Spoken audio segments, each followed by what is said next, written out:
வரப்போறோம்னு சொல்லியிருக்கீங்க. இப்போ ரீசெண்டா நடந்த மாநில சமீபத்துல தேசிய கட்சியோட மாநில தலைவர் இறந்திருக்காரு. அது சம்பந்தமா அது குற்றவாளி இன்னைக்கு என்கவுண்டர் பண்ணிருக்காங்க. ஆமா, இத பத்தி உங்களோட கருத்து?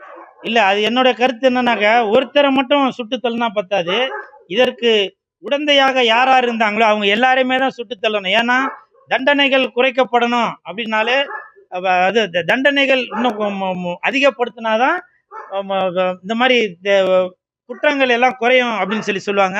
அதனால என்கவுண்டர் அது சரியா தவறா என்பது சொல்லுவதற்கு இந்த கூல் சுரேஷுக்கான அந்த இது இல்லை. இருந்தாலும் குற்றங்கள் குறையணும் அப்படின்னாக்கா தண்டனைகள் அதிகரிக்கப்படணும். அப்பதான் நாட்டுல அமைதி நிலவும் அப்படின்னு சொல்லி நினைக்கிறேன்.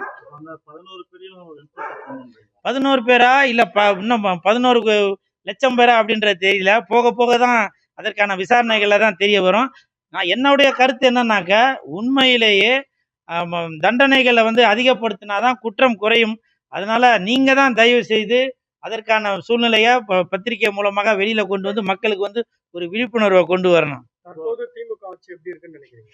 நல்லா இருக்கு, என்னுடைய கருத்துப்படி நல்லா இருக்கு. அநேகமா கமெண்ட்ல எப்படி இருக்குன்னு நான் சொன்னதை வச்சு பல பேர் சொல்லுவாங்க, அதை வச்சு உங்களுக்கே தெரியும். இப்போ சீமான் அவர்கள் இந்த பாடல் ஒன்று பாடி இருக்காரு பேட்டியில. ஆமா ஆமா. நீங்க என்ன சொல்றீங்க? இல்ல, அதாவது பொதுவாகவே சொல்லுவாங்க ஏதோ கருத்து சுதந்திரம் இருக்கு அப்படின்னு சொல்லுவாங்க. அதை பத்தி சொல்ற அளவுக்கு கூல் சுரேஷுக்கு தகுதி இல்லை. இருந்தாலும் சீமான் அண்ணன் அவர்கள் பாடியது தவறா இல்லை சரியா அப்படின்றது எனக்கே தெரியல. ஒருவேளை அது தவறாக இருந்தால் அது கண்டிக்கத்தக்கது. இல்ல அது எழுதுனது வேற ஆளு, அதனால நீங்க அவங்களதான் தண்டிக்கணும். ஏன்னா பாட்டு எழுதுனது யாரு என்னன்றது தெரியல எனக்கும். ஒருவேளை அவங்களையும் தண்டிக்க வேணும் அப்படின்றதான் என்னுடைய கருத்து. முன்னாள் முதலமைச்சர் எடப்பாடியும் மற்ற எல்லாரும் இந்த என்கவுண்டர் செட்டப் பண்ணதுன்றாங்க. நீங்க அவங்க எதிர்ப்பு தெரிவிச்சு பண்ணிட்டு இருக்காங்க. இப்ப நீங்க அதுக்கு ஆதரவு தெரிவிக்கிற மாதிரி சொல்றீங்க. இல்லை, என்னை பொறுத்த வரைக்கும் அதற்கு ஆதரவும் இல்லை எதிர்ப்பும் இல்லை. என்னை பொறுத்த வரைக்கும் தண்டனை அதை கடுமையாக்கப்படணும். அப்பதான் குற்றங்கள் குறைஞ்சிட்டே வரும். அந்த குற்றம் செய்த குற்றவாளி யாரோ அவர்களே மிகவும் கடுமையாக தண்டிக்கணும். ஏன்னா இன்னைக்கு அவர் தேசிய கட்சியோட ஒரு தலைவர், தமிழ்நாட்டோட மாநில தலைவர் அவரே அசால்ட்டாக அப்படி கொலை பண்ணியிருக்காங்க அப்படின்னாக்க, கூல் சுரேஷ், சுனில், அன்பு, ஆகாஷ் இவங்கெல்லாம் ஒரு சாதாரணமாக ஆள் தானே இல்லையா? அவர்களை போடுறதுக்கு எவ்வளோ நேரம் ஆக போகுது? அதனால இது கடுமையாக கண்டிக்கத்தக்கது தான். அது தண்டனையை ரொம்ப அதிகப்படுத்தணும். அப்பதான் குற்றங்கள் குறைஞ்சிட்டு வரும். தமிழகத்துல சட்ட ஒழுங்கு சீர்கண்டு போயிருக்குன்னு சொல்றீங்களா? நல்ல கேள்வி கேட்குறீங்க. நீங்க கேட்கறத பார்த்தாக்க நாளைக்கு என்ன ஜெயில் வாசல்ல தான் பேட்டி எடுப்பீங்க போலையா? அதாவது இப்பவும் சொல்றேங்க, நான் மு.க. ஸ்டாலின் ஐயா அவர்களுக்கோ அரசாங்கத்துக்கோ சப்போர்ட் பண்ணி பேசுறேன் அப்படின்றதுக்காக சொல்லவில்லை. எல்லாமே அரசாங்கம் பார்க்க முடியாதுங்க. ஏங்க ஒரு இடத்துலயும் மு.க. ஸ்டாலின் ஐயா அவர்கள் இப்ப இவர் இருக்காருன்னா இவருக்கு பின்னாடியே துப்பாக்கி வச்சுன்னு ஒருத்தர் வர முடியுமா? இவருக்கு பின்னாடியே வர முடியுமா? இவருக்கு பின்னாடியே வர முடியுமா? தனி மனிதன் நம்ம தாங்க நம்மளுடைய பாதுகாப்பை பார்த்துக்கணும். புரியுதுங்களா? குற்றங்கள் குறைவதற்கு நம்மளும் அதற்கு ஒரு எப்படி ஒரு இணக்கமா இருக்கணும்னு சொல்ல வரேன். ஏன்னா இப்போ எல்லா இடத்துலையுமே குற்றங்கள் நடக்க தான் செய்யுது.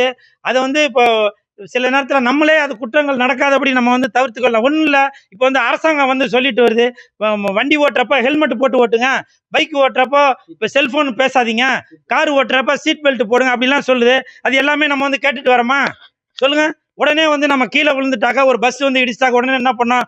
மு.க. ஸ்டாலின் அவர்கள் சரியில்லை, முதலமைச்சர் சரியில்லை, அரசாங்கம் சரியில்லை அப்படின்னுவோம். நம்ம தான் நம்ம பாதுகாப்பை பார்த்துக்கணும். நீங்க தான் ஹெல்மெட் போட்டு ஓட்டணும், நீங்க தான் சீட் பெல்ட் போட்டு ஓட்டணும், நீங்க தான் செல்போன் போடாம பேசாம ஓட்டணும், ட்ரிபிள்ஸ் போகாம இருக்கணும். இதெல்லாம் நம்ம கையில தான் இருக்கு. எதற்கெடுத்தாலும் அரசாங்கத்தையே குறை சொல்லிட்டு இருந்தா என்ன அர்த்தம்? மு.க. ஸ்டாலின் ஐயா அவர்கள் நடு ரோட்ல நின்று டிராபிக் ஜாம் பண்ற இடத்துல நில்லு, இப்படி போ அப்படி போன்னு சொல்லி அவர் சொல்லிட்டு இருப்பாரா? சொல்லுங்க. நம்ம தாங்க பொதுமக்களாகிய நம்மளோட ஒத்துழைப்பு இதுக்கு ரொம்ப முக்கியம்னு சொல்ல வரேன். இந்தியன் 2 படம் எப்படி இருக்கு? இந்தியன் 2 என்னை பொறுத்த வரைக்கும் படம் நல்லா இருக்குங்க. புரியுதுங்களா? ஒருவேளை சில பேருக்கு மாற்று கருத்தாக்கள் இருக்கலாம். என்னை பொறுத்த வரைக்கும் படம் நல்லா தான் இருக்கு. இப்ப இவரோட காதலி எனக்கு பிடிக்காம இருக்கும், இவருக்கு பிடிச்சிருக்கும். அதுக்காக நான் சொல்ல முடியுமா இந்த பொண்ணு சரியில்லை, அந்த பொண்ணு அப்படி, இந்த பொண்ணு இப்படி நம்ம சொல்ல முடியுமா? அப்படிலாம் இல்லை. அவரோட காதலி அவருக்கு பிடிச்சிருக்கு, இவரோட காதலி இவருக்கு பிடிச்சிருக்கு. புரியுதுங்களா? என்னை பொறுத்த வரைக்கும் இந்தியன் 2 அந்த படம் நல்லா தாங்க இருக்கு. புரியுதுங்களா? கமெண்ட்ல நீங்க என்ன சொல்லணுமோ வேணாலும் சொல்லிக்கங்க. நீங்க ஒரு படம் ஒன்று எடுங்க. கமெண்ட்ல நீங்க கழுவி ஊத்துறீங்களா? நீங்க ஒரு படம் ஒன்று எடுங்க, படம் எடுத்து அதை வந்து ஒரு ஹிட் படமாக்குங்க. குறை சொல்றது யாரு வேணாலும் சொல்லாங்க. அது வந்து நம்ம வந்து செயல்முறைக்கு கொண்டு வரும்போது தான் நமக்கு தெரியும். புரியுதுங்களா? வீடு கட்டிப்பாரு, கல்யாணம் பண்ணிப்பாருன்னு எல்லாரும் சொல்லுவாங்களே, அந்த மாதிரி நீங்க படம் எடுத்து பாரு.